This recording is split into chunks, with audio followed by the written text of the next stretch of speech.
and welcome to the CG Cookie live stream. I'm Tim Von Rieden, and we do these every Wednesday at 2 p.m. Central Time. And today's topic is going to be on how to do art studies, and this was suggested by Gibson Wanter on the community forum. And if you guys have a good suggestion or idea that you would want me to either create or talk about on these streams, there's a link below, and you can see one of the boxes that says suggest a stream idea. So if you click that, it'll take you to a community forum and you can just post your suggestions. I try to at least do one of these a month so that I feel like your voices are heard on what you guys want to see me to do. And also this one is one that I feel is relevant for me right now, as I'm kind of learning digital in a way that is different than what I used to do. And I think I'm taking more of a traditional painting technique and look at how I create things digitally. So I'm going to go through that today, but I'm going to be talking about a few different methods on how to do art studies. And part of the question that Gibson was wanting to know was is there a checklist that I go through? What are the methods of drawing something new? What is proper studying? And then what was the last one? They didn't want to just copy something.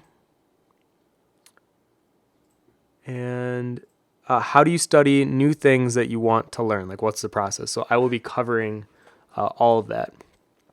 So if you guys want to put where you're watching from, as I am finishing up the marketing here, we will then finish with what updates are new with the site, and then we will go ahead and get started. And if you could also put where you're watching from, I always love seeing where you guys are watching from around the world.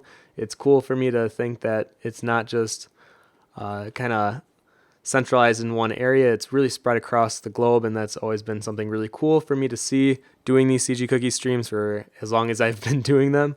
And today, my tea, since I usually have some kind of tea, and I'm actually drinking some this time, is Constant Comet.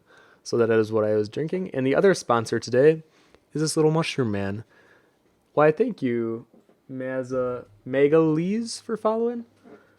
This little guy I purchased from one of my friends who actually does make these at conventions from start to finish. And it's all with a needle and thread. And it's a lot of just in and out. And there's foam. There is foam in here as well. But then she literally pins and spins continuously. So here's my little yellow man.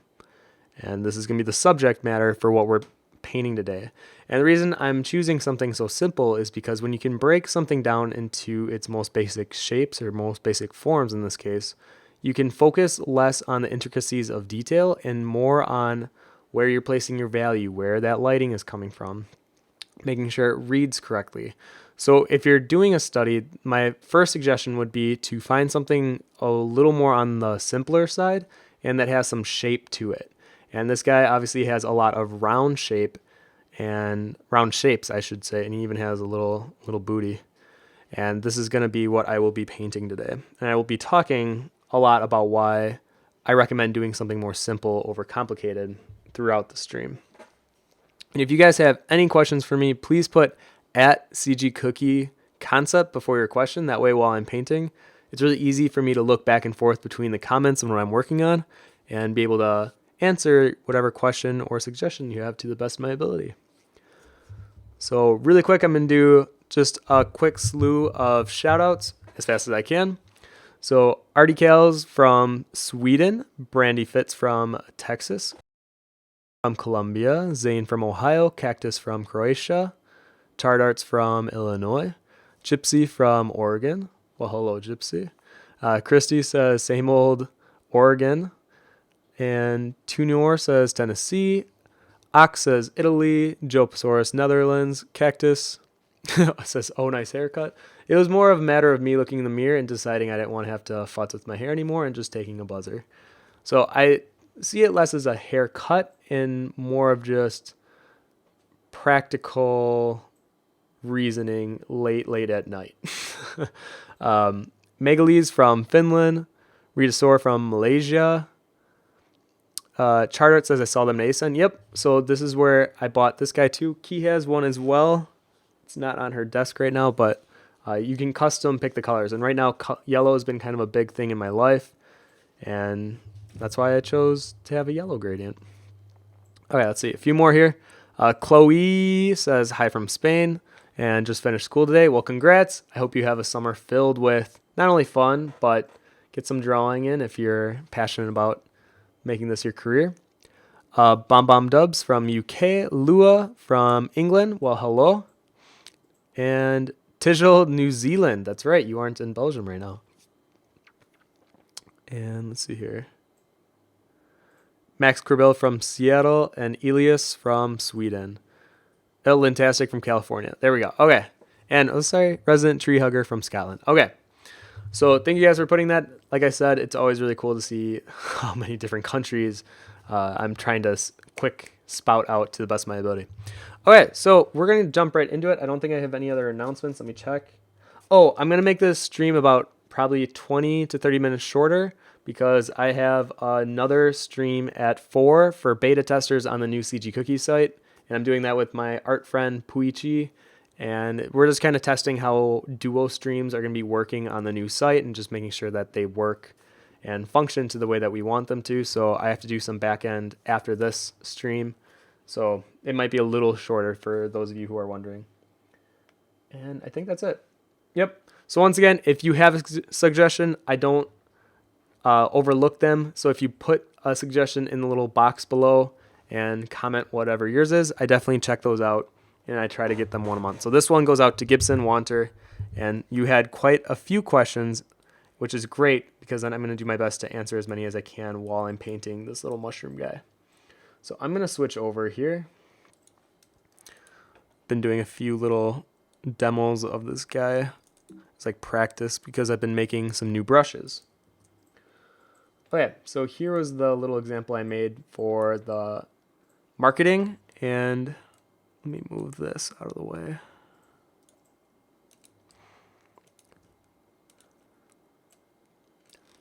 Okay, so to get started,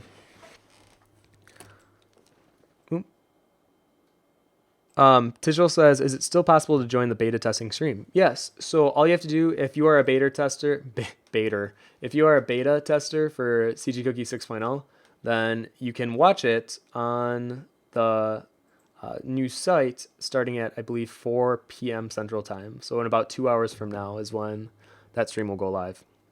But it's not going to be like a live painting. We're not going to be doing demonstrations. It's literally like a testing audio and visual and making sure everything runs smoothly, so for future duo streams. So the reason that this question stuck out to me was because I personally am going through some changes with digital and learning, kind of relearning how to apply the techniques with color. I think because I have been so focused on traditional that I have a specific way and a specific kind of method, at least some kind of method. I like to change it up a little bit from time to time, but I have a pretty set steps that I follow, and it gets me to the finished result that I want almost every time. But with digital, I definitely sense more of a struggle, and I think that's because with unlimited ability to add color so quickly and add these kind of little tricks essentially to paint your object, I think I've lost some of the foundation of what true painting is. And I've been watching a lot of tutorials on YouTube on oil painters just because I just started oil painting and for the first time ever, and I never realized how much I love oil painting, and I love the process of laying down the colors very boldly and not having to smooth and blend like crazy all the time. And I feel like that's one of my biggest issues with digital for myself is I blend too much and things become blurry or eventually it becomes over rendered. So I'm going to kind of show you guys how to kind of approach your digital with more of a traditional foundation. Now, I'm still figuring out what brush I like using. I just created, literally before the stream started, a new texture brush, and I'm going to be experimenting with that one today just because I enjoyed what I created before the stream started. So I'm going to work with it and kind of show you guys how to apply a practice, because that's what this stream is all about, how to do a study. And in a small case, I'm doing a study of a new brush. But when I'm looking at our subject matter for actually painting, this guy initially there's a few ways you can go about doing it.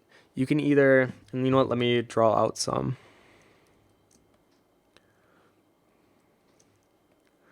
So when you initially see this guy, you could do, some people will go straight into, oh, is it not showing? There we go. So some people will try to like block out the shape, be very gestural. Actually, let me get him in a pose that I want to paint him. Because I took a reference photo of this guy beforehand. That's where, let me show it to you. So this is my little reference I got. I was going to do a bunch of leaves and stuff too, but I decided, why complicate things when you're doing a study? So instead, I'm going to flip him and put him on my other monitor as my reference. And I really do think drawing from life is important. So if you can, I would do these kind of studies from an object that you put in front of you. And in this case, I do have my little mushroom guy, but I don't like the lighting in this room. So that's why I took a picture beforehand. So looking at it, I could then look at, okay, here's the shape of them. And something that I definitely am more comfortable with now is letting my initial shapes be more gestural. And as I'm kind of blocking things out, not caring so much about how perfect it looks. Because really, the finer details, the rendering part should be the very last. And you want a strong, as strong as you can make foundation to work upon. And if you're so worried about the details too soon, then your piece will end up taking you a lot longer than you probably want it to.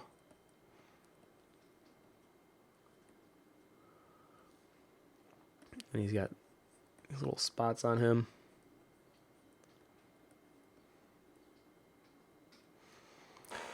So this is probably the first way, and then you would lower the opacity and then maybe do a more refined line art. So this is one way of going about doing it. And then another way is kind of how I used to do a lot of these drawings, is rather than just blocking it all out, and mind you, this isn't the way I would recommend it, it's just something that I know I used to do, so I want to at least mention it here, is I would just eye out the entire shape of the body and what I'm working on. So in this case with him, I would just do my best to capture the proportions as accurate as possible and then build it up slowly. And I think part of the reasoning is that's how I pretty much work my traditional. I tend to work slower, but in a way that's more methodical and less about laying down like a foundation shape or a thumbnail first. And I do see a lot of errors in doing so. I definitely say I've gotten quicker by doing that, but then things like some of the perspective or the proportions will just be off ever so slightly. And I think part of it is because I don't take the time to do these gesture lines beforehand. And yeah, there are times where I'm thinking, yeah, it looks pretty good for just eyeing it out. But I know after doing some other studies and tests that it will look better if I do thumbnails first. I get that bad tendency, as I'm sure some of you do, where you get an idea in your head and immediately you just want to knock it out. You don't want to like spend too much time on it because you know your brain is so scattered sometimes with art that as soon as you have one idea, it seems like another idea is around the corner. And if you don't get that idea out of your head, then it'll forever be on the back burner and eventually it just won't get done because you'll be so excited about whatever new idea you have in your head. Now here I just kind of give a faint outline to where the shadows would be.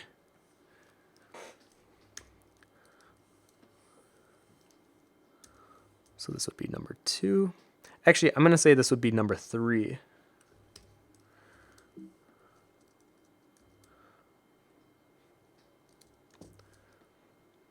Oops. Give me that purple color.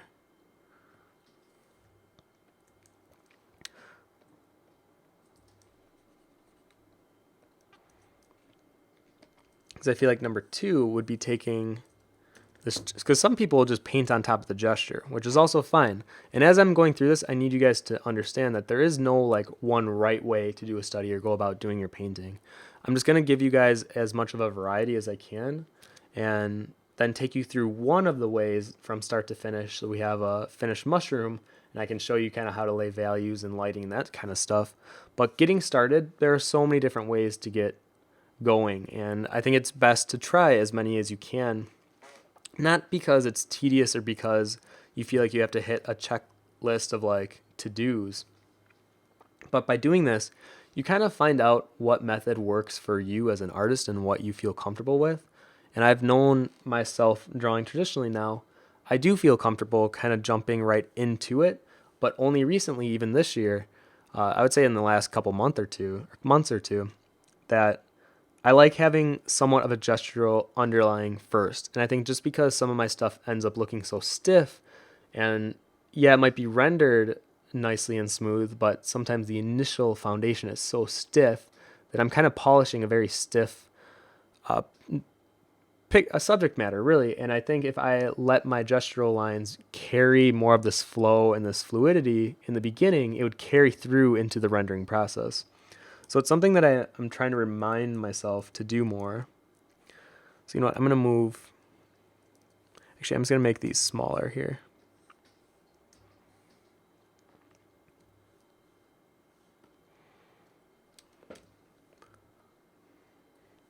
Sorry, my Photoshop's kind of like all over the place with the floating menus today. So I'm going to move 3 over. There you go. So the second way would be to lower the opacity.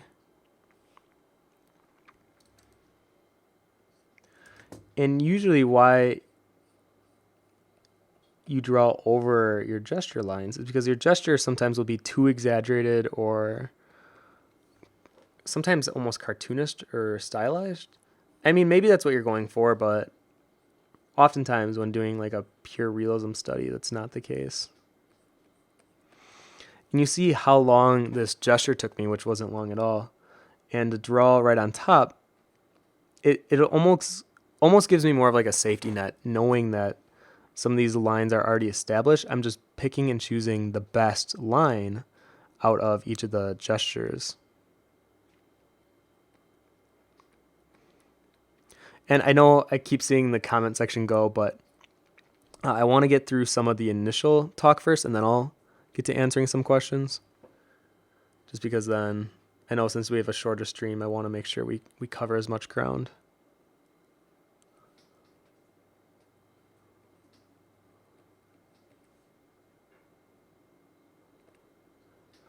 And when you're doing your gestures, don't just feel like they're throwaways. Like, really give some effort. And sometimes I exaggerate on purpose because maybe I'll like the lines that I'm throwing down better. And then from here, that's where I can then lay down the shadows like I did for the third one.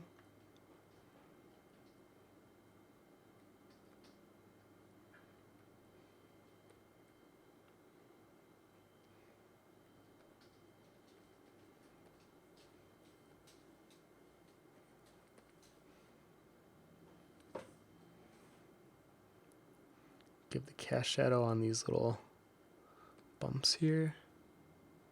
And just a touch under the arm. So you can see the difference between 1 and 3 is pretty evident. 1 is very loose, more sketchy. The third one is more refined and has somewhat of a structure to it, but it just feels a bit stiff. The second one is more of what I'm looking for, and it kind of combines the efforts of 1 and 3. And the reason I like this one better now, at least for digital for sure, is because it gives me some clarity in not feeling so intimidated by going into digital, where I definitely have in the last year had this kind of strange relationship with digital and how I approach it. And I think giving me more steps to follow or giving me more structure that I can lay my knowledge of lighting and value and color on top of just helps kind of ease my mind a bit. Okay. And I actually think I'm going to take number 2 and start with the color or the value pass. So these are just 3 of many different examples you can do. Let me make sure you guys can see it. Okay, good. And there isn't one right way. I want to keep emphasizing as I'm doing the stream that there isn't one right way to do a study.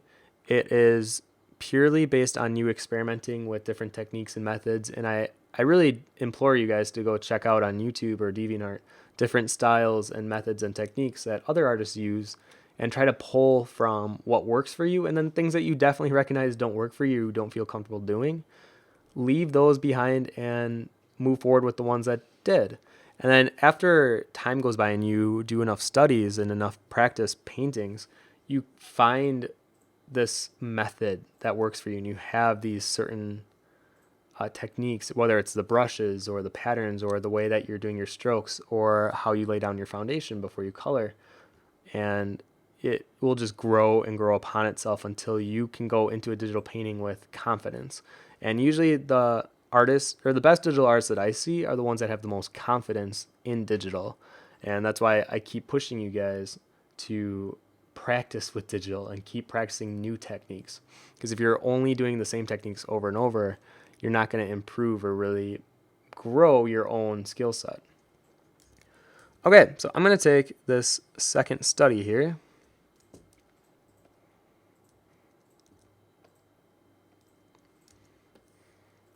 Pull them down here. I'll make it a touch bigger.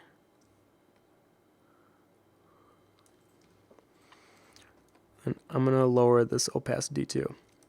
So from here on forth, I'm going to start doing the painting process. Now, like I said near the beginning, I've taken more of a traditional painting look at how I treat digital. And one of the biggest things that they say is you got to block in your values and don't smooth, and definitely don't focus on details. They usually have a color picker, or not a color picker, a color checker. So while they're painting, they'll look at the subject matter that they're working from, and then they're painting and see how close the colors are. And they could care less about details, and they go more into examples from decades past with like Sargent or any of those painters that from far away it looks very beautiful, and you can definitely tell what you're looking at in terms of the subject matter. But when you get up close, it's just a bunch of paint strokes, essentially brush strokes, and it looks almost sloppy. But from far away, it's the illusion of a person wearing like a fancy gown. But then up close, it's just a bunch of brush strokes that kind of imply what the subject matter was. And that's why they were so good at what they do, is because they knew that it wasn't so much focusing on the little details that made something look realistic. It was focusing on the value and the color. And a lot of times that had to do with lighting. So value and lighting, I feel like, play hand in hand, and then color. So really having an understanding of those 3, you will honestly make your career as an artist so fruitful and successful, because that is what makes a very good painting, is when you have a solid understanding of the 3 and you can execute it in whatever style or whatever technique that you use. So as I'm watching more of these oil painting videos, they usually start with a rough sketch and then they block out the colors. Sometimes some artists will even like do a little, almost like paint by numbers. They'll separate all the areas that they need different colors in. And they'll know like the middle yellow will go here, the light yellow will go here, and the darkest yellow will go here. And they lay it on pretty thick. And instead of focusing on how smooth that gradient is from like light to dark, instead they let the eye kind of decipher it on its own, or the viewer's eye decipher it, and just let the colors be very bold and almost have some hard edges pushed right against each other. So with our little mushroom guy, I already have my little palette that I selected from doing my first painting. So I'm treating this more like a painting too. So I have my color palette. This is what I'm going to be working with. If I need to mix colors, let me make a new layer. If I need to mix colors, I can do it up here. Very easy. And essentially the brush that I'm working with is a brush that I may put up for you guys to download. I'm still trying to figure out how much I enjoy working with it. I really like the initial test I did, but with every new brush that I create, I want to put it through some test runs to make sure I feel comfortable passing it along to someone else, being like, this is a brush that I feel confident in working with. And I think you might too. So I'm going to keep working with this brush a little longer before I just pass this off. But to start off, I'm just going to lay out those big black chunks of essentially digital paint as a traditional painter would.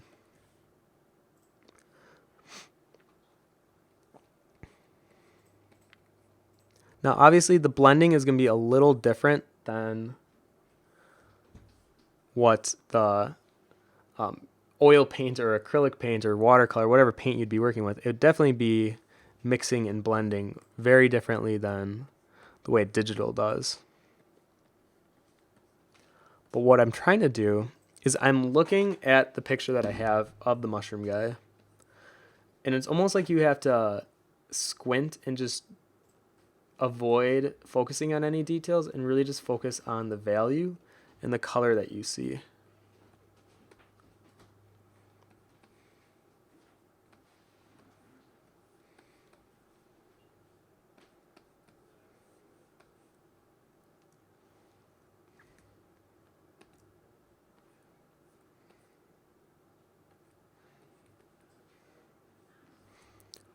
Okay, and while I'm doing this, let me finally get some questions in here.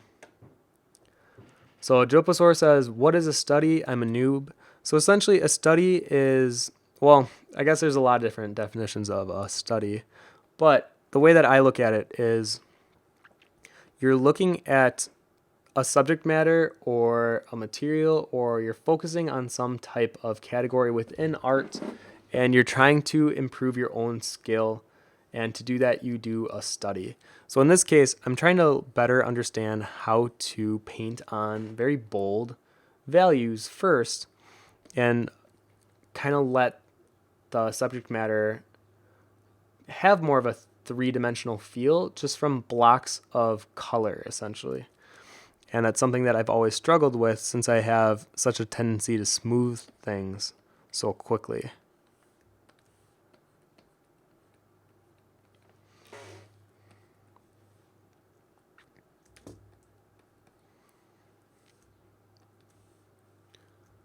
Oops, I'm not picking from my palette. Oh, you know what? I'm going to do the white spots, though, separately.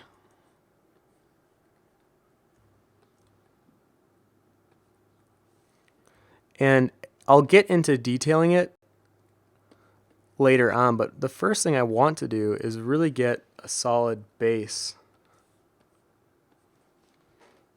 for the head. So now from here, you know what? I'm going to actually paint in. Because then I'll just paint over it. Same with this eyebrow here. Let me check the values that I have. Well, I thank you, Paint Splattered Porpoise, for following. That's quite a name.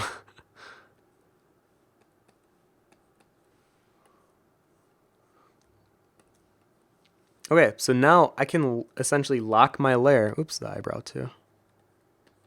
So essentially, I can lock the layer by going to Layers and clicking the checkered board icon. And then from here forth,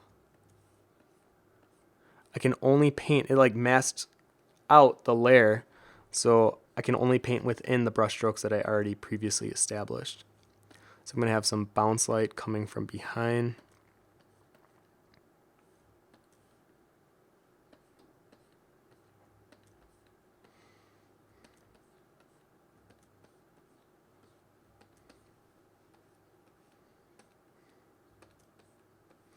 Like that's looking a touch too dark for me.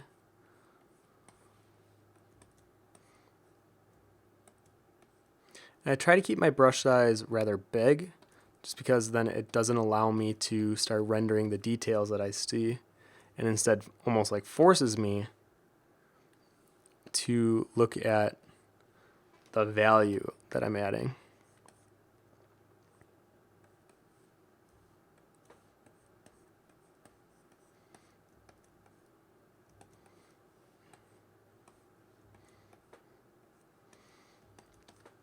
Okay, and then I'm going to do the same for the white dots that the mushroom guy has.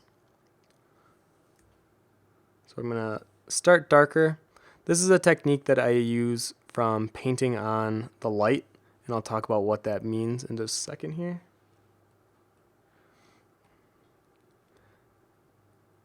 And I try to have a consistent kind of base color to work on. So in this case, I'm working with purple, since purple is going to be acting as like my shadow color here.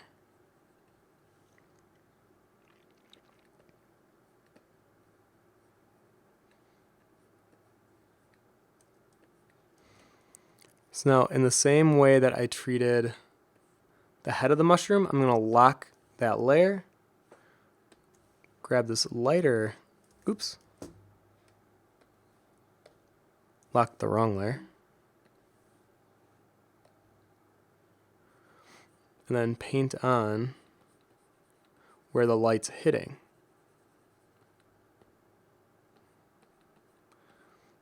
And I like making the brush size bigger because then it leaves some of that granular texture. That was a weird word for me to say, granular texture behind. And I like leaving some of that.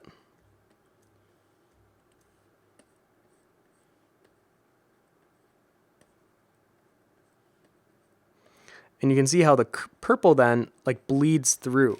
So even though I started with a very dark foundation, it was just there acting as kind of a template to paint on top of and have some of that color bleed through so it's consistent throughout them.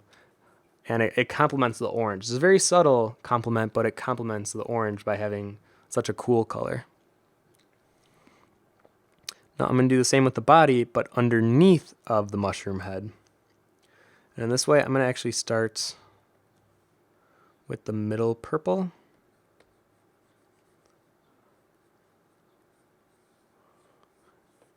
And I'm going to actually let this be the foundation layer underneath everything here.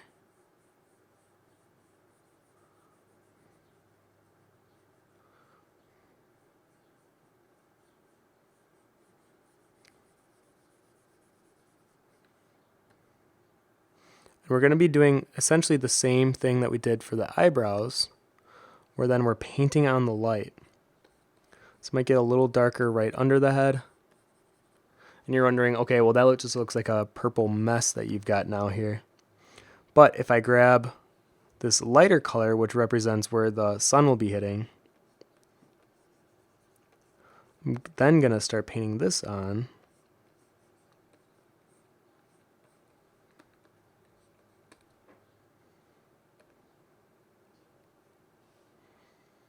I'm going to be looking at each of those bulbous areas too. And you'll see how his shape and form will just start to come out. Because when you just focus purely on the lighting and values and not on details, you'll really then focus on creating a 3D subject matter rather than it reading kind of flat.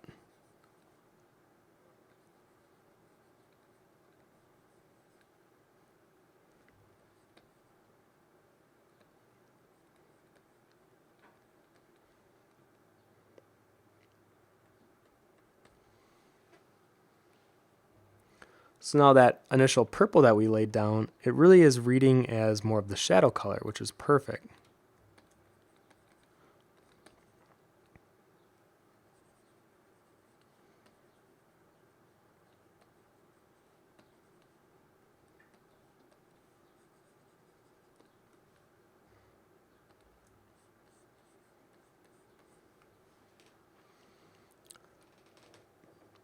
So then from here, I can even make it lighter than where I know the sun's hitting. And this is where I'm just slightly rounding it out. Now, oftentimes I feel like this isn't even that necessary. And this is where I get caught into the debate in my mind of, do I want to have more of a realistic looking subject matter, or do I want it to be more painterly and more fantastical, really? Have the lighting be not so direct and realistic, but instead have it be something more not unrealistic, but it definitely carries more of an artistic weight to it rather than it being so heavily relied on. This is where the light source is. Every shadow has to follow exactly where the light source is coming from.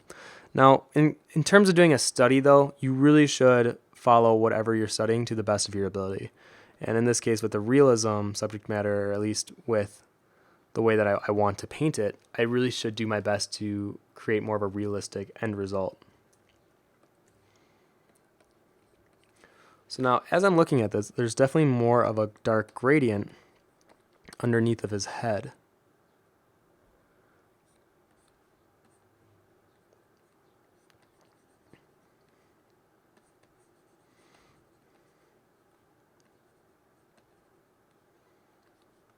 And like some of these shadows are heavier and darker, especially on the left side, but then on the right side, there really isn't much of a line separating these two little bulbous parts. So I'm not going to add it because in the reference that I'm looking at, it's really hard to decipher where one ends and where one begins. So instead, I'm just going to leave it blank because that's how it is in the reference that I'm working off of. And I almost have to like believe and trust in the source that I'm working from. Actually, this gets even darker around here.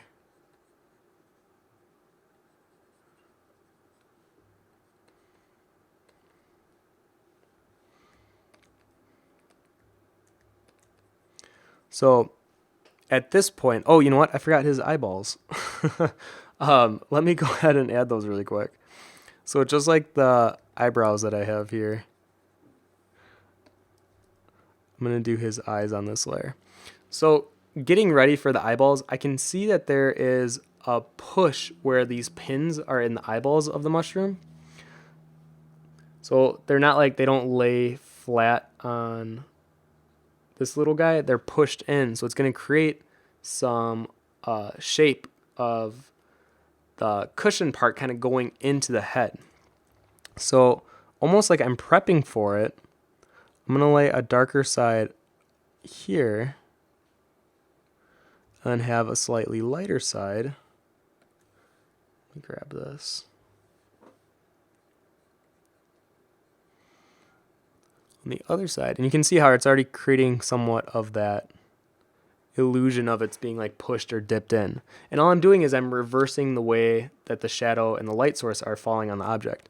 So on the hub of the actual shroom, it's like light source and then it goes into shadow. But if you want to cut into it, do the opposite. Have the light source on the other side and then have your shadow closer to the light. And that gives more of the impression that it's cut out from the light source. But this is like, it's a little too much like someone took a spoon and like dipped in ice cream. So I want to blend it just a touch. See, even here though, I have that tendency of wanting to blend where it's not the best habit.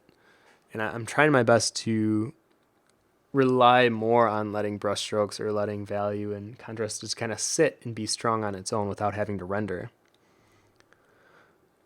So now I'm going to draw on the eyeballs. So I actually didn't color pick that. So I'm just going to choose from my initial drawing here. And they're pretty dark.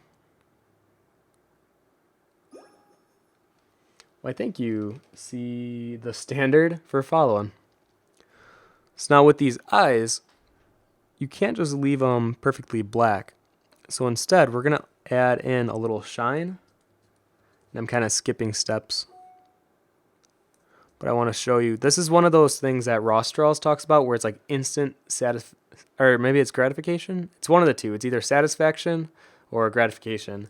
And by putting this little highlight on the eyeball here, oh, you know what? First though, I'm going to do a pre-highlight and we're going to do purple. Just to give more color underneath of that highlight. Otherwise, sometimes that highlight can look very, almost like too painted on, and I wanted to have somewhat of a transition. And then also we're going to give it some bounce light so that it feels more a part of the surrounding it's a part of. So let's see what that looks like from far away. So by having that bounce light, you really embed those eyeballs into the fabric here.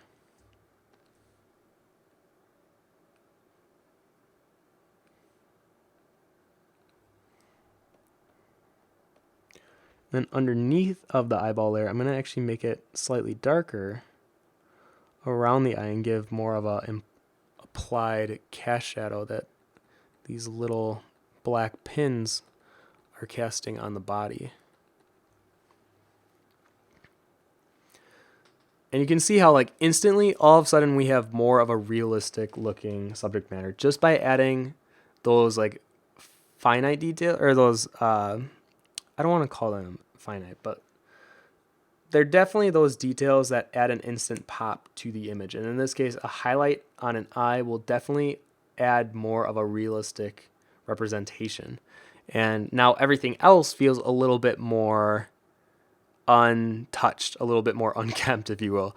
And sometimes this is okay. Honestly, having an area of focus with the level of detail being the highest where you want the viewer to be looking, that's okay. And then having the rest of the area be more implied or have it be more rough looking, that's okay. But instead, I'm going to go around and continue to push this a bit further and try to get it to a state where it looks pretty close to the picture that I'm looking at, or the little guy that I'm looking at, while still retaining some of that roughness that this brush is giving me. And that's why I like this brush, because it really has almost like a chalk pastel feel to it, and I try to carry that through. Now eventually I'm going to try looking for more oil paint brushes and have something that gives more of a painterly texture. I fell in love with the chalk brush a few years ago, and that's why I think I'm comfortable even with this brush, because it has a similar feel. This one's even more textured though. Well, thank you, Shinaganshi, for following, or Ganshi for following. And I think that's why I'm a little comfortable with this brush. So it's not a big experiment for me, but it's still good to not only find new brushes, sometimes create your own. And working at CG Cookie, it's taught me to only work with brushes you create, because it's part of my job is to only look at brushes that I create, because then if I'm doing tutorials, I can't just always recommend going to this other site or this other person and download their brushes. I gotta have brushes that you guys can download right from CG Cookie. Okay. So now moving forward, we're gonna start refining it a little more.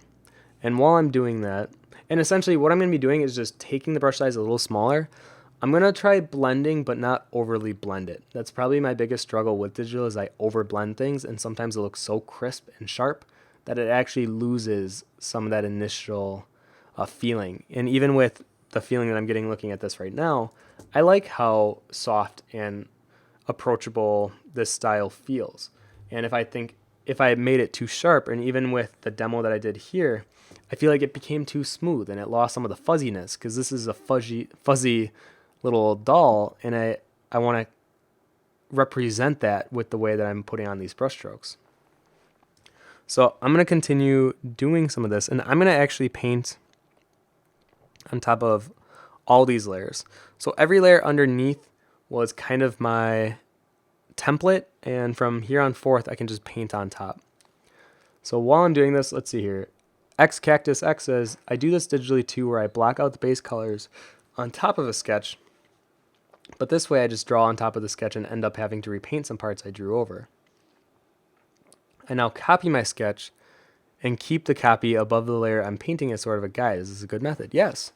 I can't tell you that there's a bad method. The only bad method I think is to not care. I think if you don't care what you're working on, it'll show in the end result. So as long as you're giving your all and really applying the techniques and what you've learned to whatever you're painting, I feel like it'll show. But man, I can tell you, there are some artists that they have excellent rendering and they have like an excellent technical skill, but the feeling in their paintings, they're gone. They just feel like dead portraits or dead characters, because there's no life to them. They just feel rehashed of a previous character design they did, and they're lifeless.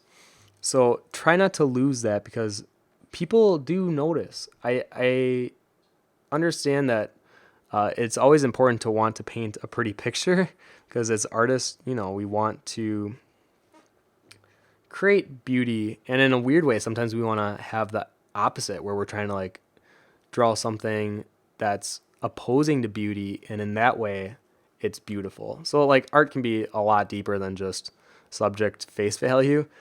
But in terms of what you're doing, I think if you care about your work and you really put your all into it, it will show in the final result.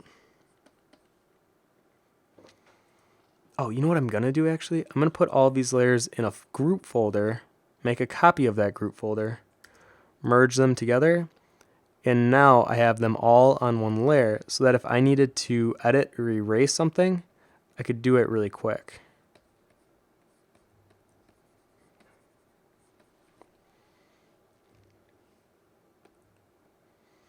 I'm definitely going to be using that reference, and I'm going to look at it and try to block out the color more. Because man, the oil painters that I was watching, like they would be very like precise about every stroke that they were doing. And I feel like with digital, sometimes we get away with like, blending like crazy because we have the ability to undo. Where with an oil painter, you don't have that ability. So every stroke seems to have more significance, where digital doesn't seem to have quite as much. I think that's why some of my digital paintings I'm not quite as happy with, because some of it might have been rushed and I might have been using techniques that allowed me to take shortcuts when really I should be treating it more like, and this is for me personally, I don't want to say this will work for everyone, but for me, I think I need to be treating it more like an oil painting, because I think having the brushstrokes have more importance. I'll take my time with like, what would this stroke add to the painting, and would it take away or would it add to it?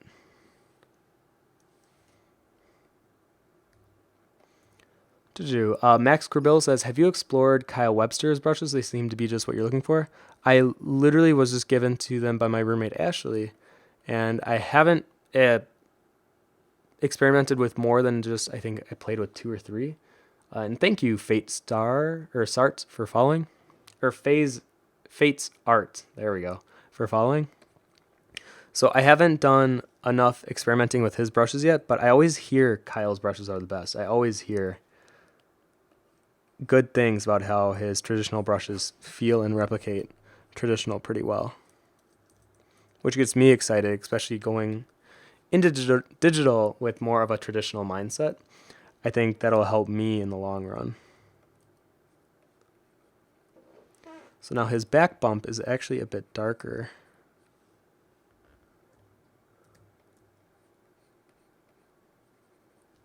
And something else that I've been more comfortable with is not allowing a line art to shine through and just painting right over it. I think I rely on line art a bit too much, if I was honest with you. And especially with traditional, I feel like there always has to be a line art separating subject matter. And if there's something I can learn from my own mentor, Alan Williams, and it's unofficial, it's not like he's my, I send, money for him to be my mentor, but I always see him as like a mentor in the way of when I look at the way he draws or when he posts new work, I can see what he's learned and what he's applying or what he's experimenting with in every piece. Or at least I try to the best of my ability. And in a weird way, then I'm able to learn from that. Since I'm such a visual learner, I can see what he's doing and then try that technique for myself. And I do that with a lot of artists that I respect and admire. I look at what they're doing and I try to think, would this apply to my technique? Would this help the way I draw my subject matters? And if I think it would, I do a little experiment. And if I like it, awesome. I might try to make it my own in some way. If I don't, or if I feel like it lessened the quality of my work, then I'll move forward.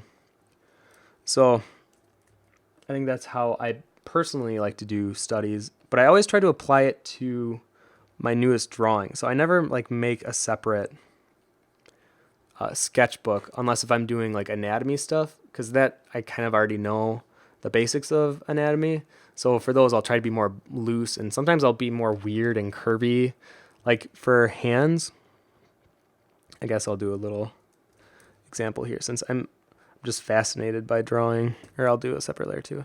I'm fascinated by like pushing and pulling proportions right now. And I like trying to see if I can do it without reference. Oh, you know what? This is a boring pose. Wait, let's do something a little more exciting. Let's see here.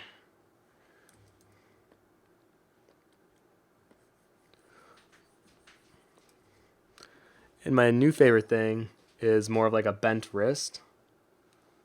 So let's see here. And I've definitely learned from an artist named Koei Kuhn, who I definitely would recommend to anyone who wants to have more like fluid shape language, to play with curvier shapes with your proportions in your anatomy.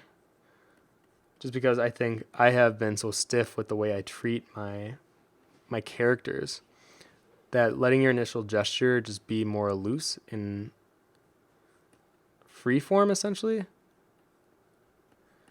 it can create for a more interesting dynamic end result. You know what? Let's pull out that pinky for no reason. Let's do that.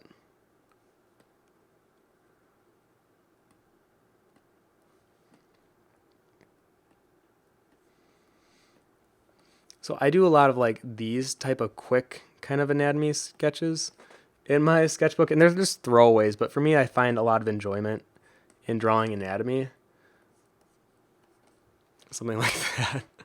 Could you imagine if we gave, let's just plop this arm right on him. He's like, everything you own is in a box to the left. But I'd have to like move him over just a touch. Like that. It's like that way to the restroom, sir. So anyways, that's something that I've recently been experimenting with more, is letting my lines be more loose and then not relying on line art so much. So it's good to look at other artists and kind of see what they're successful in. And maybe you're not that successful in whatever they are in. And just look at what they do and try to understand, how do they create that piece of work? Would I be able to create that piece of work also? Or is that something that I am still so unfamiliar with that I need to do maybe a study of? And that's what this stream is kind of all about. Doing studies usually of artists that you respect and admire, and you want to recreate some of what they were able to recreate. Now, you want to be careful with plagiarism and like just blatantly stealing what their work is and calling it your own. I am definitely not a fan of that. And I think a lot of artists have styles that they kind of create over the years, and it can, I've seen it firsthand where it's hard watching someone else kind of steal your style and claim it as their own. So I think you have to be a little weary of that and make sure you're Frankensteining your own style from a bunch of different influences, and not just artists, but also influences in your life from like film, video games, and things that have an influence on you, and not just to have it like be one artist and then be almost derivative of that work. I think it's great that you see Sakimi-chan and Loesch and all these top name artists doing tutorials on how to do their style.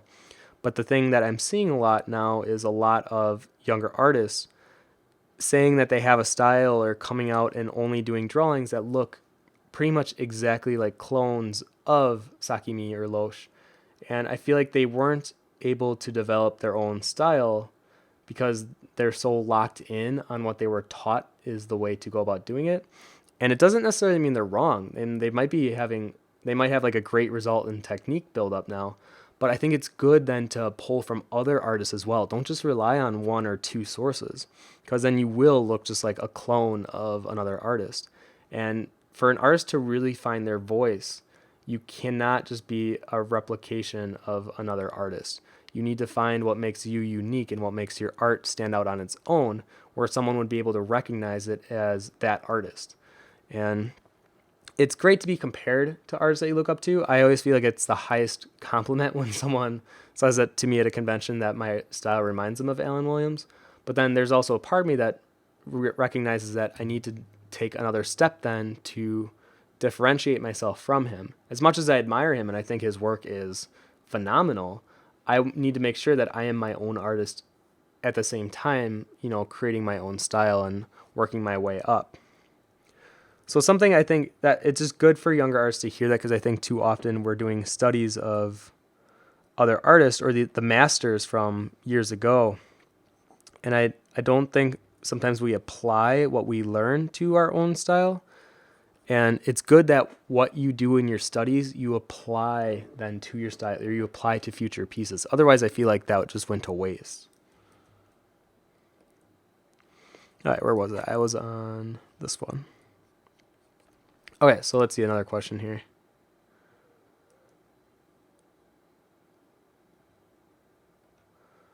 Ooh, I'm sorry, I missed a lot. Thank you, Nemzi, for following. Joe Pasor says the indentation around the eyes is that. Also, what do you do with the iris of an eye?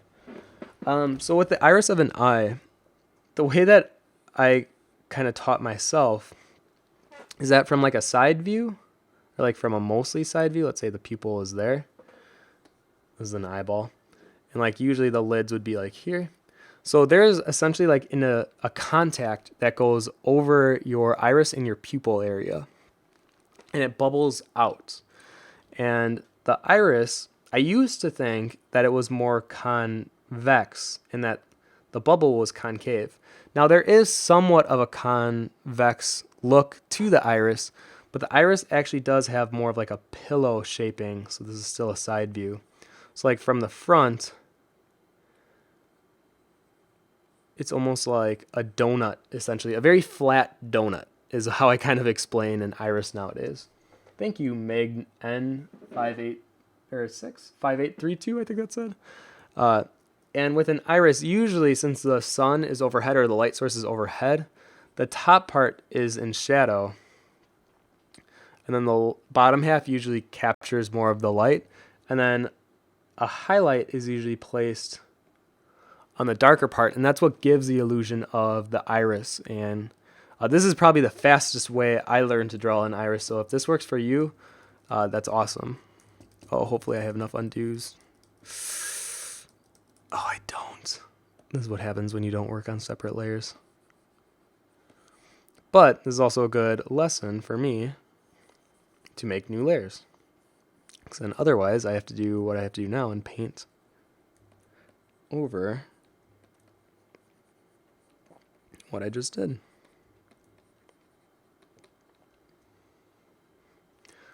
Now, I try to keep shadow colors pretty consistent. So the shadow color that I'm picking up down here, I'm going to lay in on the shadow up here. Now the shadow up here might be just a touch lighter because of bounce light or whatever. And down here, there's a lot more shadow happening because light isn't able to hit some of the areas as easily as it is up here because of bounce light. So I'm going to have it just be slightly lighter up there. But down here, let me look at my reference again. So this shadow kind of goes all the way up. The back one definitely does stay darker. And doing a study of real life, you kind of learn about value and bounce lighting more than you might have thought you already knew. Like I do feel pretty comfortable when I do traditional drawing of my understanding of value, but a lot of the times it's just like enough to get me by, but I still need to be looking at references and learning. Otherwise, I'm just recycling what I already know. And even with this little bulbous guy here, I would have an idea of how I would shade this, but would I have had these not separated by a line? No, I definitely would have had a line there to separate them. But looking at the photo, and let me show you the photo again really quick, guys. You can see how right there really is no line separating the two. And it's only there if you really look closely, but the shift is so small that it would be hard to justify putting a line there in the art itself.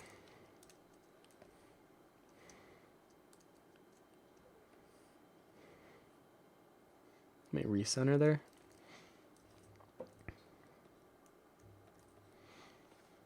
So now with my brush size a little smaller, I can go in look at, okay, this light or the shadow is a little lighter on this side, and it becomes slightly darker as we go along.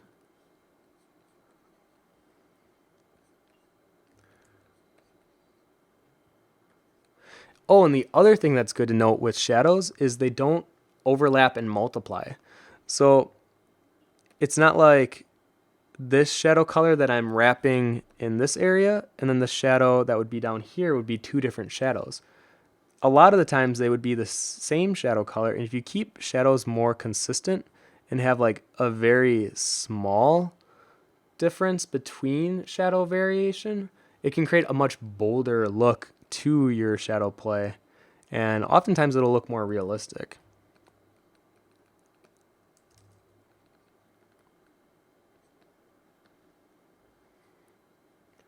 Let's see here. This is like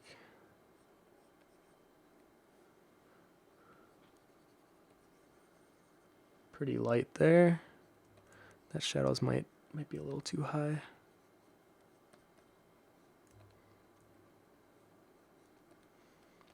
And actually, I now recognize there really isn't a shadow on the body here, at least from the angle of the picture that I took of him.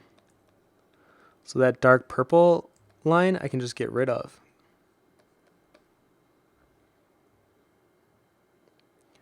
And then on the bulbous part, it's actually a bit lighter of a shadow color. And then underneath is where it gets kind of dark.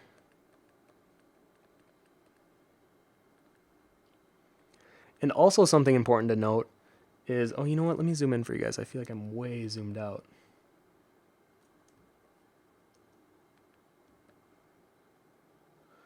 So another thing is there definitely will be some bounce lighting going on in the shadows, but I'm not going to work that up yet because I want to kind of explain how to see the shadows first.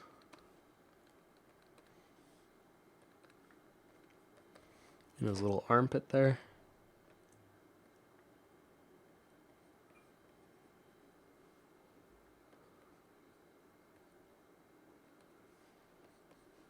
And this shadow actually has more of a gradient because it's less of a cast shadow and it more is just a gradation into a shadow.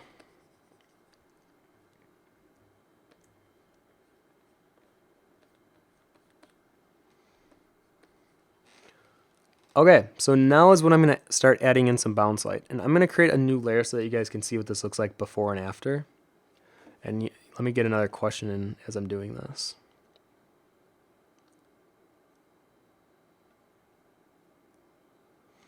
Sergeant Guava says, and I still think that's a great username, says, I am struggling on finding a process. The process that works the best, I enjoy the least.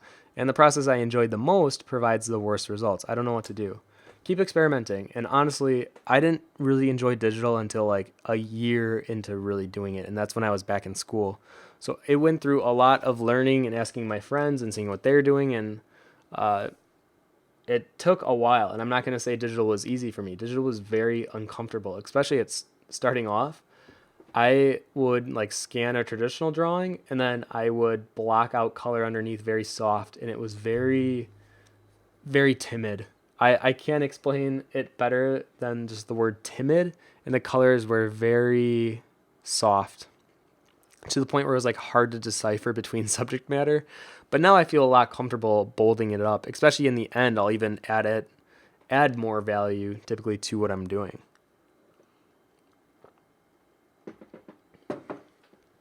Okay, so the bounce light here, it will never be quite as light as where the light is hitting. Bounce light will always lose some of the intensity every time it bounces off of an object.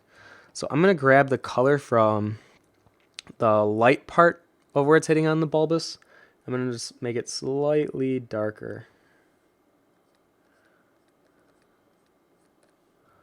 Now I'm going through, I'm looking at my reference here. I'm seeing where is that light being reflected.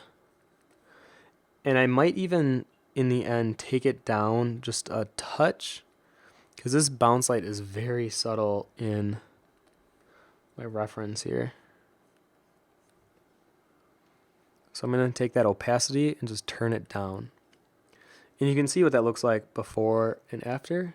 It's something very subtle, but if you add it, it'll definitely add another touch of realism that you might have missed. Oof. Let's see here. Base Animation, or Bass, one of the two, says, I am the queen of dead portraits. I was told they look like glamour shots, very processed, not... Oh my gosh. Hold on, let me take another sip of tea. I am jumbling words here. Okay. You say, I am the queen of dead portraits. I was told they look like glamour shots. They're very processed, not much life, but technically very well done. Yeah, I definitely fall under the same category. I feel like sometimes my people look too vacant. I like the faraway stare with characters, and I feel like that's very prevalent in the fashion world. So saying it looks like a glamour shot makes sense to me. The way to make it look more life or full of life is to add little details of their character. Oftentimes it's what they're wearing, the attitude of how they're wearing it. And if you're going to do that dead glamour shot, really posing the body language to kind of do the speaking for them. If you just have like a straight on standing, or even like a 3/4 view just looking straight, I feel like it doesn't have as much of a story than if they were like bending their shoulders forward, or if they were giving some kind of a pose. And I think looking in the fashion world is great for using reference of looking at models that feel more lifeless and more like a mannequin. Or if that's what you're going for, awesome, then look at those references. But the really great fashion shoots are the ones where the models are usually telling a story just through their body language. And I think that's why fashion has always intrigued me when influencing my work. Okay, let's see here.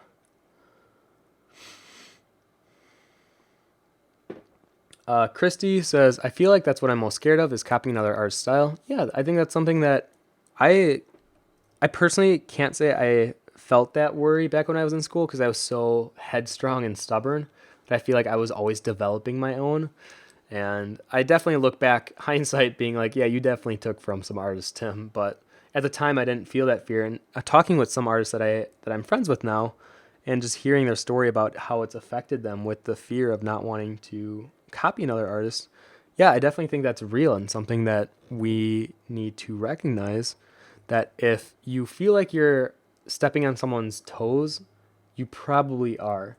And if you want to differentiate yourself, really make sure that your work stands apart from the other artist in some way. And that could be your choice of color, your rendering technique, your subject matter. And honestly, over time, you will kind of split paths. There's no way two artists are going to be down the same road the entire way of their career.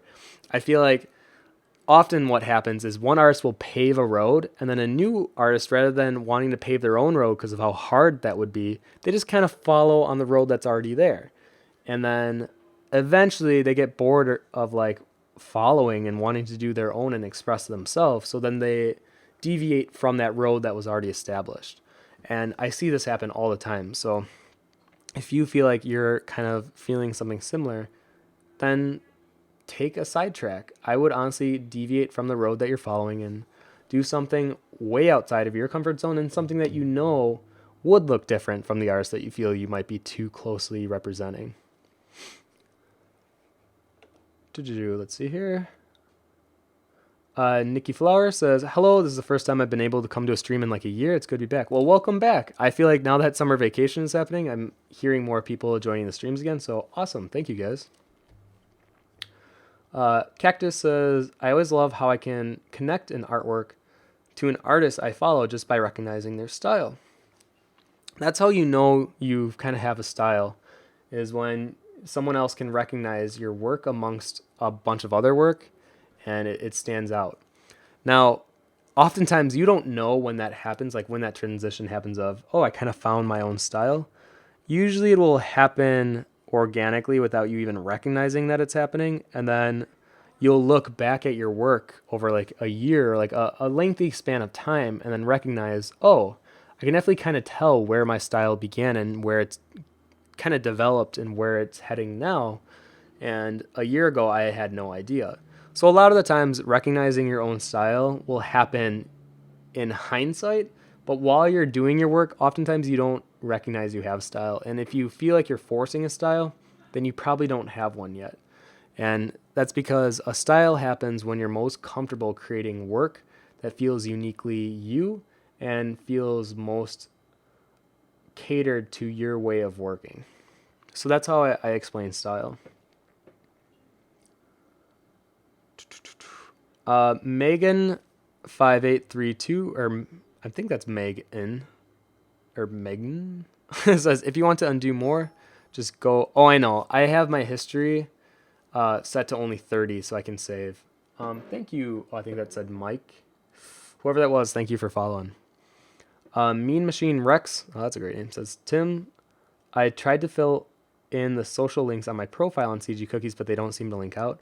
The new CG Cookie site is happening and will be launching very soon. So some of the backend stuff might not be properly working with 5.0 as we're transitioning into the new site, because a lot of things are migrating over. So just know the new cgcookie.com looks fantastic. It looks way better than 5.0, and it's definitely more concept friendly to artists like you and I that want more visual aids, I would say, when we go to a website, and we want something more intriguing visually. We don't want a lot of text. We don't want a lot of empty area. So I know the people behind 6.0, my boss and the developer and a lot of the people behind it, they really took into consideration not only my ideas, but then ideas from other artists and what they felt was more of a visual presentation. And I'm very glad that they took that into mind, because I am very proud of what CG Cookie is going to look like in a few weeks. So stay tuned for that, and look forward to a new contest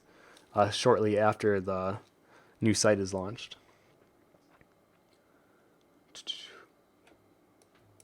Oh, let's see here.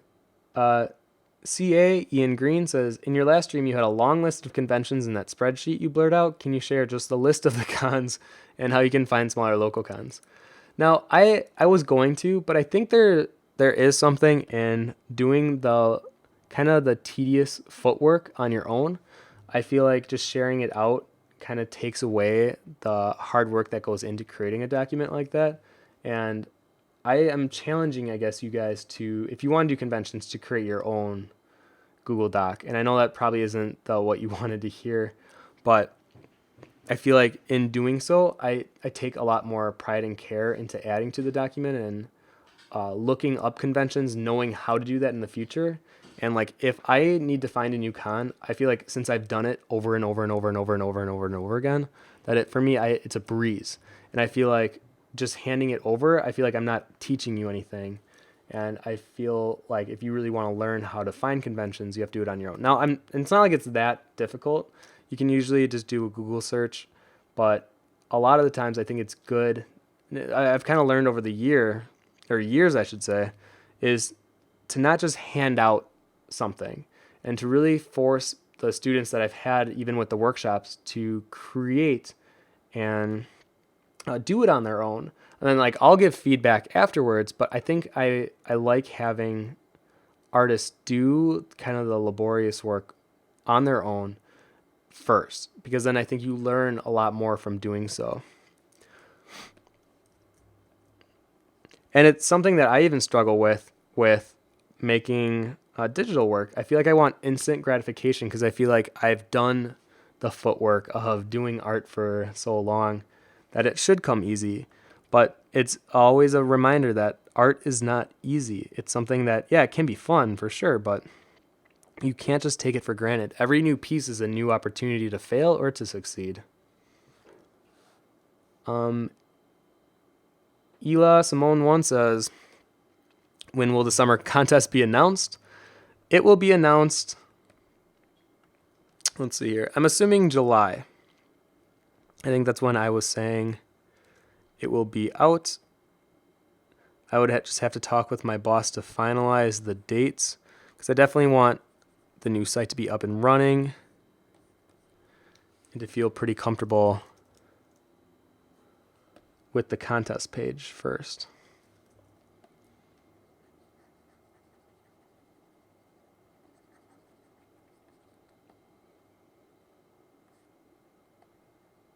Okay, I think we're We're almost done with this guy.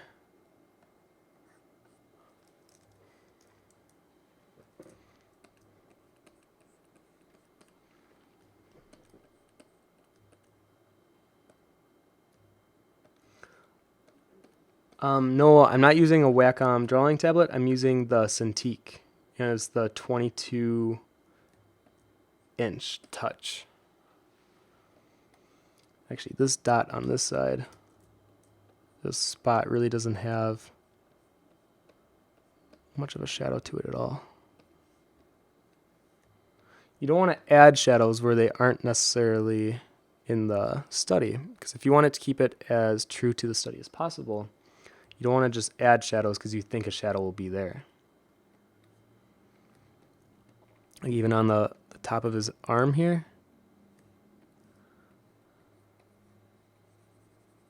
there really isn't much of a shadow. It's very much lit.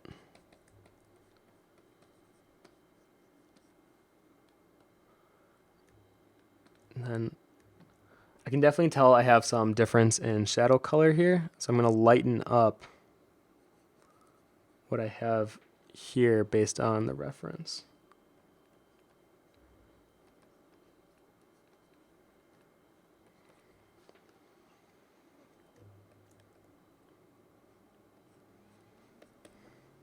Okay, you know what? Maybe you don't really see his lower body in the picture, but I guess since we have like an extra 10 minutes here, I'll keep drawing him out.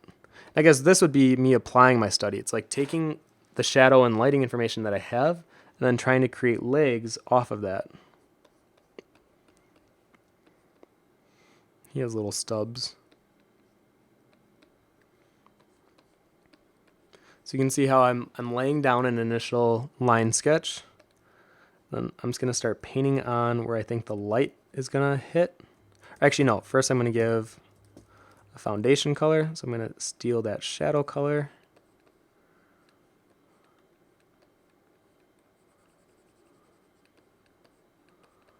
Lay it pretty heavy. And then grab my light color. And when I say light, I mean literal light. And paint on. We might get somewhat of a cast shadow on the leg from the body. Be very, very small.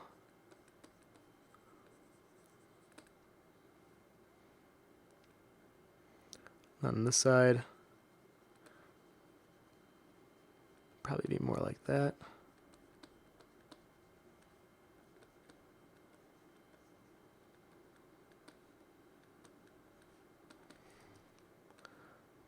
And this leg is actually a bit too long. So you can see how then you can add based on the lighting information that you've already established in your scene pretty quickly. And I know that the shadow under here would definitely be a touch darker. Because if the lighting information up here is telling me that the area where light is really not able to get into very easily has that same level of value and darkness, then I want to replicate that to the best of my ability.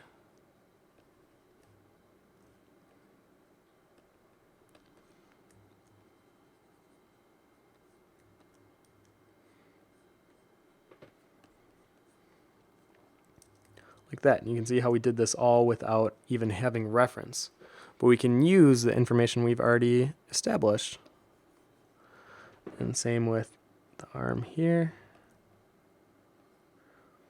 The more I'm looking at the reference, the less of a intense shadow there is up here. It's very light.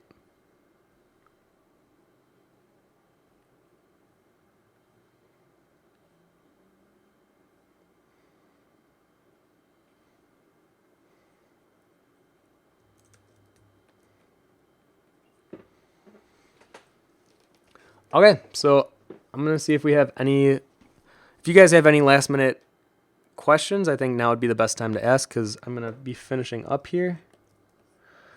Because in the initial sketch that I did, I really made it almost too blendy, and I kind of like how some of the areas with color are blocked out.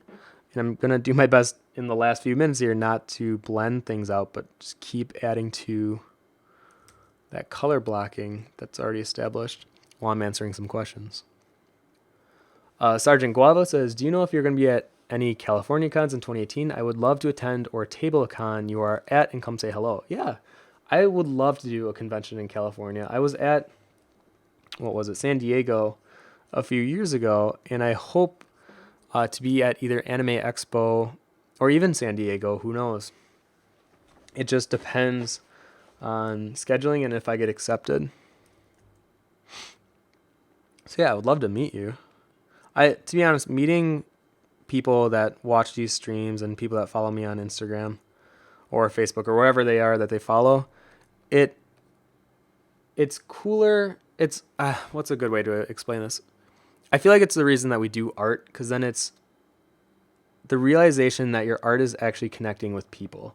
And oftentimes with digital art and having such a digital world nowadays, we see numbers of followers or people that look at your work, and a lot of times those are numbers. So you forget that those are people that are looking at your art, and you forget that connection that you're trying to make with people, because you're not getting the feedback from a person. You're getting feedback from a comment or a like. And meeting people in person at conventions, I feel like, is that realization that your work is resonating with people, and that the reason you're doing art is for that. So I think it's awesome that you want to do more conventions, and I couldn't recommend something more than an artist doing a convention, because I feel like I've learned so much from doing them.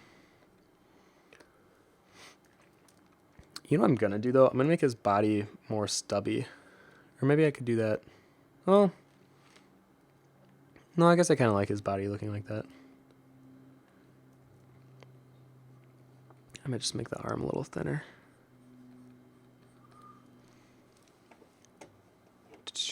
Christy says, did you flip the canvas? I did once. But usually with a study and with like a painting, you're not able to flip a canvas. So I'm trying to treat it as much like an oil painting as possible. But it's like, since we have digital, I should be taking advantage of the digital tricks that I have at my disposal. That's why it's a tool, and you should use the tools that you have.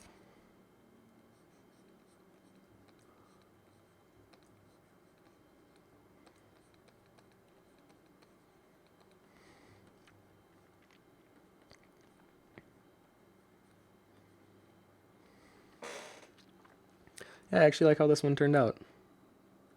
Sometimes with the study, you try not to spend too much time on it either, unless if it's like a really focused study. But when you're doing a study like this little guy, I feel like it should be a 15-minute to 20-minute, no longer. And even shorter than that if you are really moving and grooving. And the reason for that is it forces you to only look at values and color, and it doesn't almost give you time to focus on detailing or anything like that. So you really have to make smarter decisions. And you know what? Even 20 minutes sounds long as I'm saying it out loud. I would say like 5 to 10. If you're doing these, I would do it like once every day before you do a digital painting. Do a quick study. And then after you do like 20 to 30 of them, like bunch them all in one picture, and then you can post that as like a study page or something. And that way you don't feel like your effort is going to waste, and it's not, because you're learning from those studies, hopefully. And instead, then you can kind of show people what you do before you start a digital painting. So now typically what I would do here is like an image adjustment. So we might play with the levels. And the other thing that I'm trying to do is not rely on overlay and multiply so much. I feel like I had a bad habit of having that kind of read my lights and shadows to be stronger. So instead I'm trying to rely on just my own knowledge of how light works. And I feel like it's definitely helped me understand my own process a lot more. And the knowledge that I actually did have, where I thought I knew lighting and coloring better than I did. But then after recognizing that I was using tricks, really, that it almost forced me to relearn lighting and color.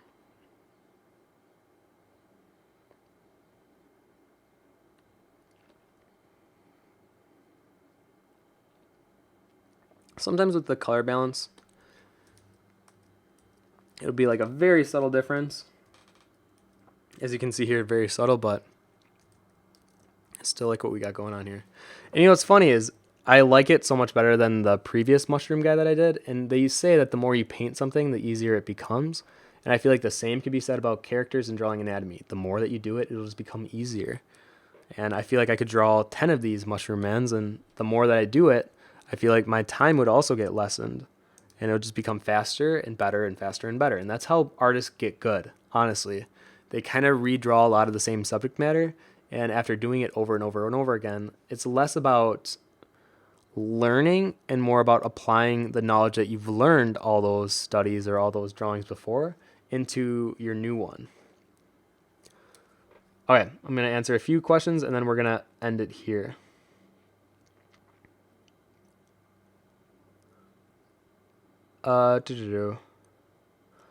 Nikki Lower says, I asked a question that seems to be have skipped over up before the question about the con list. Did you put at CG Cookie Concept before? Could you just ask the question again? I'll make sure I answer it before I cut the stream off.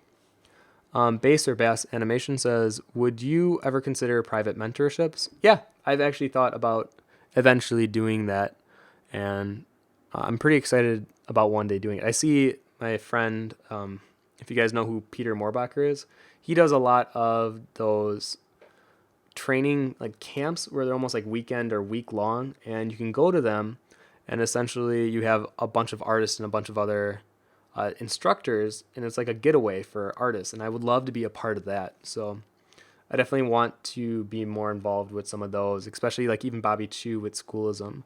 Somehow getting a part of that and having CG Cookie be within that community too. Zane Drawl says, are there any books or websites you would recommend for learning more about color and lighting? Color is something I really struggle with, and I'm trying to improve digitally since I don't have money for traditional materials. Honestly, I feel like it would be very weird if I didn't recommend the color course on cgcookie.com. I created a full tutorial course on color. And that is honestly probably when I knew the most about color, because I was so intense. I was reading so many books. I was exploring a lot of trying to understand how color works and the spectrum of color, from a modern color wheel to the difference between colors that are visible in light versus colors that are created through ink and man-made colors.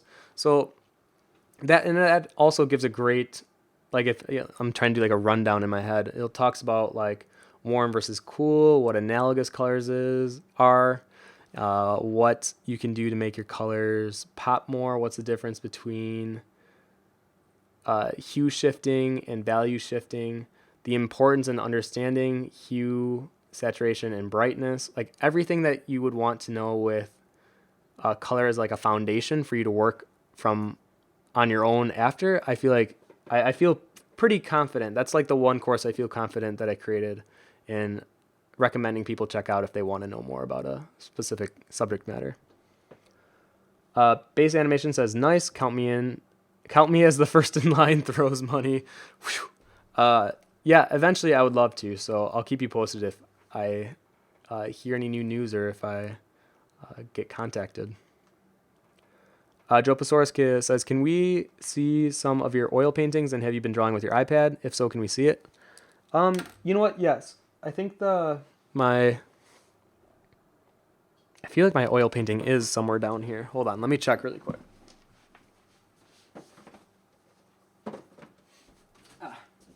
So let me switch my screens really quick. This was my first oil painting. The thing that I loved about it is I allowed myself to just let there be blocks of color and not get so paranoid about it not blending and being so smooth. And I think oil forced me to do that, because it's hard to blend with oil. Once you put it down, it doesn't dry. It takes a while to dry. It takes like 3 to 5 days. or even longer depending on your oil. And so when working with it, you have to be very confident in the way that you're putting your colors down. And that's why even doing this mushroom guy today, I tried applying more of that method to it. I definitely recognize I had some blending moments, but for the most part, I feel pretty good about the way it laid down as a whole. And then my iPad drawings. I will show them to you probably in a stream in July, because I am making a bunch of them right now, so I want to share probably all at once.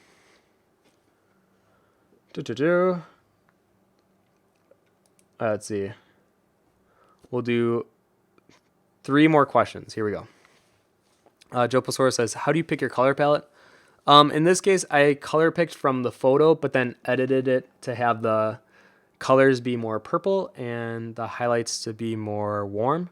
And choosing colors is something that you will experiment with and you will learn over time.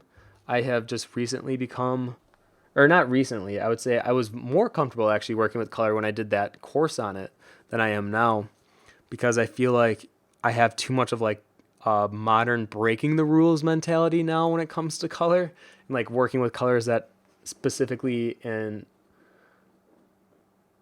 fundamentally don't work together and try to make it work. It's like it's like when you see Picasso go from realism to eventually what he ended up doing. It's like the getting bored of realism and then wanting to do something more. Well, I thank you, Folix, for following.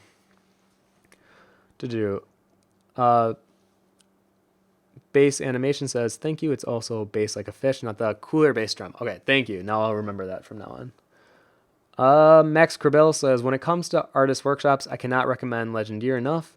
Pete was there the year before last. It's like what happens if you inject an art workshop with Burning Man levels of spirituality and creative philosophy. That's how I feel when I go to the Spectrum Fantastic Art Live convention every year. Just like a refresher. My friend Pui calls it like an injection of inspiration. And I think he says like spiritual prowess or something. But it really is. It's a really deep inspiration. And you cannot go to something like a Spectrum and not feel inspired in some way, because there's so much talent and quality there that it's hard to walk away from that feeling like, well, I didn't get anything from that. So it's definitely worth the money going.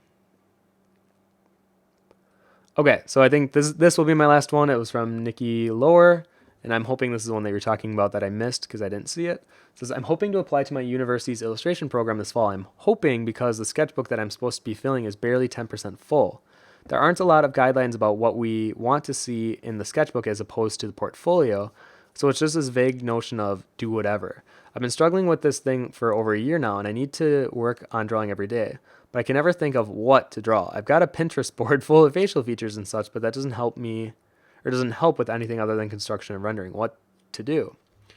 So the way I would recommend doing or filling your sketchbook. One, I feel like if you really are an artist, you should be having ideas constantly filling your brain that you just have to get down on paper. So if you're having these ideas, but you're not sure if they're right or they're fit for the sketchbook, put them in anyways. It'll fill up, and then you can kind of edit and filter what you don't want people to see, or if you don't feel like it's up to a standard or quality that you want. But for the most part, you'll probably have a lot more drawings that you want to include that you wouldn't have done if you didn't draw them. And then in terms of what you could include that would help you get in, hands. I have learned, and I have seen it over and over on how impressive it is to people when you can draw hands. And it was something that I definitely struggled with when I was in grade school, high school, and even the first part of college, where I would hide hands, whether they were in pockets, behind the back, doing things that were very standard for hands to do, like just pose them like perfectly flat, like next to the body.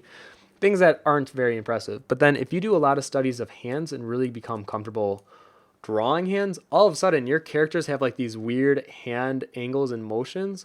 And in a finished drawing, that will look so much more impressive because hands are very expressive, and they are their own language, especially when a viewer is looking at your art.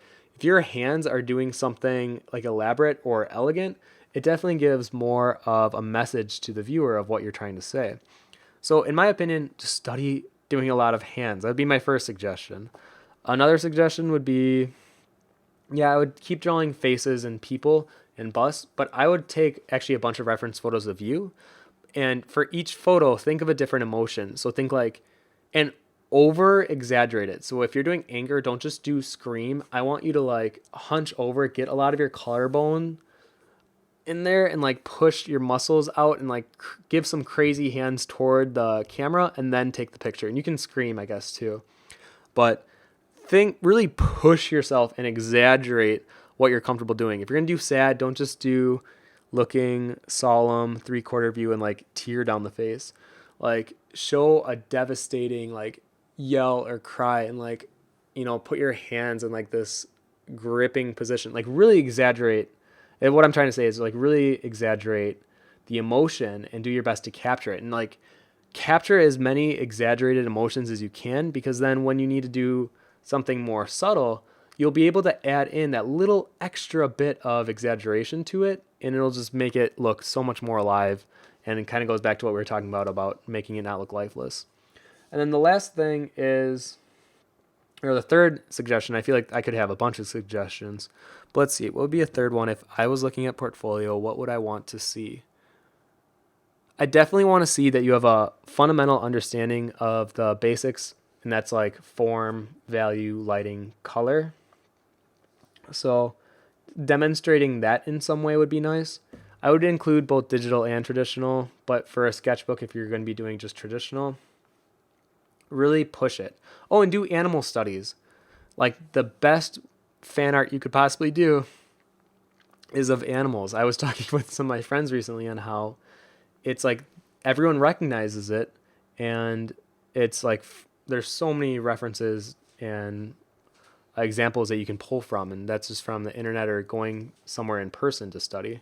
So I would do a bunch of animal studies as well. But yeah, first would be hands, then exaggerated emotions, and then animals. So those would be the three that I would recommend. And then from there, just make sure you're adding your own drawings. And if you have an idea in your head, get it down on paper. Don't feel like you have to hold it and lock it in your brain. Okay, I think that's all we got. Let's see, Tijol says, I cannot recommend Schoolism Live course. Really, really amazing. I made so many notes, so many tips to remember.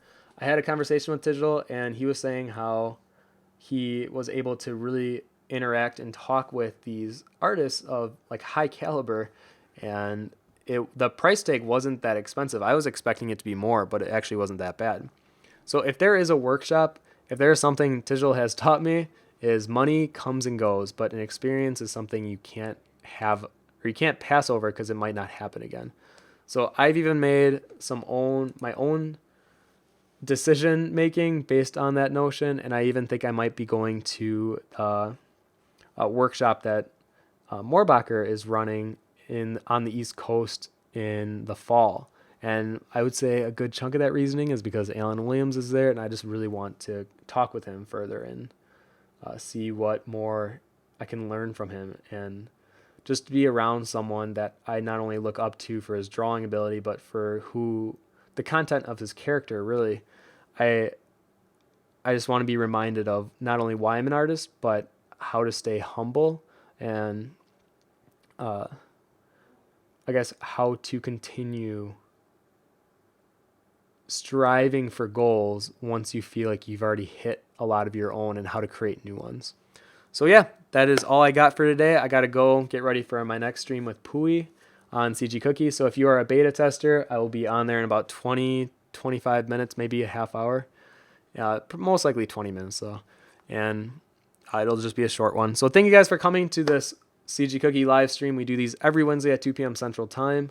And I usually post a subject matter an hour or two beforehand. But for next week, I think I'm going to do another suggested stream idea. So if you want to put your idea in the suggested stream idea forum right now, I will check them next Monday. So get them in before then, and I will be pulling from another one of your suggestions. Just because this was really fun. I feel like keeping it very simple, I was allowed to kind of talk with you guys more about really learning and understanding the foundations of art, which I feel are more important than detailing or rendering. So yeah, I think that's all I got for today. So thank you guys again for coming to these streams, and hopefully we'll see you next week. All right, take care, everyone, and keep doing art. I challenge you to keep doing art every day. Keep doing it. Keep doing it. Okay, bye.